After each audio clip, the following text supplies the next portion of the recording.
Newcastle United fans, this is one of those news stories that really makes us stop and think.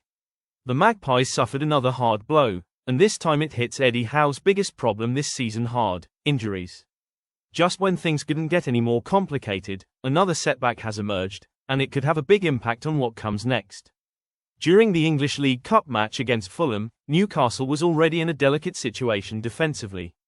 With so many important defenders unavailable, Eddie Howe was forced to improvise once again. And then, things got even worse. Tino Livramento, who had been giving his all playing out of position at left back, began to struggle.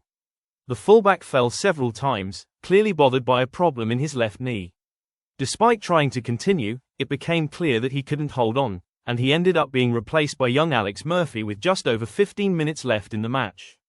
For Howe, this was another brutal blow. At the moment, Newcastle's defensive injury list is alarming. Dan Burn, Emil Krafth, Kieran Trippier, Lewis Hall, Jamal Lascelles, and Sven Botman are all sidelined. Because of this, Howe had no choice but to reorganize the defensive line again, even using Lewis Miley at right back, far from his natural position. And we can't forget what happened a few days earlier in the Ware Tyne derby.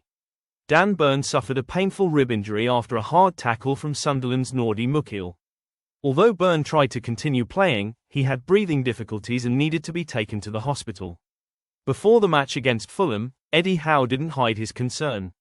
He described Burn's injury as a major blow, praising his recent performances and confirming that the defender will likely be out for 4 to 6 weeks due to complications with his ribs and lungs. Howe was very honest. The problem isn't just the number of injuries, but the fact that they're all affecting the same positions, leaving the defense dangerously vulnerable.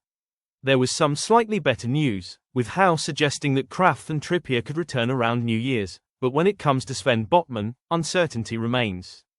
Progress is being made, but there's still no definite return date.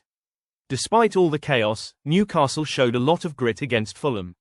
Looking for a reaction after the derby defeat, Howe made 6 changes to the team, including a change in attack. One of those changes paid off immediately. Yoan Wissa, making his first start for the club, was in the right place at the right time to pounce on a rebound and score, a perfect moment for the new signing. The lead didn't last long, as Fulham equalised through Sasa Lukic just 6 minutes later. But Newcastle refused to give up. In stoppage time, Lewis Miley appeared and scored a fantastic goal, giving the Magpies a 2-1 lead and a huge boost at a very difficult time. Now, the big question remains. Will Newcastle be able to overcome this injury crisis and continue to move forward, or will reinforcements in January become inevitable? I want to know your opinion, Magpies fans. Do you think Eddie Howe is doing enough with the options he has, or should the club act quickly in the transfer window? Leave your opinion in the comments, your voice matters.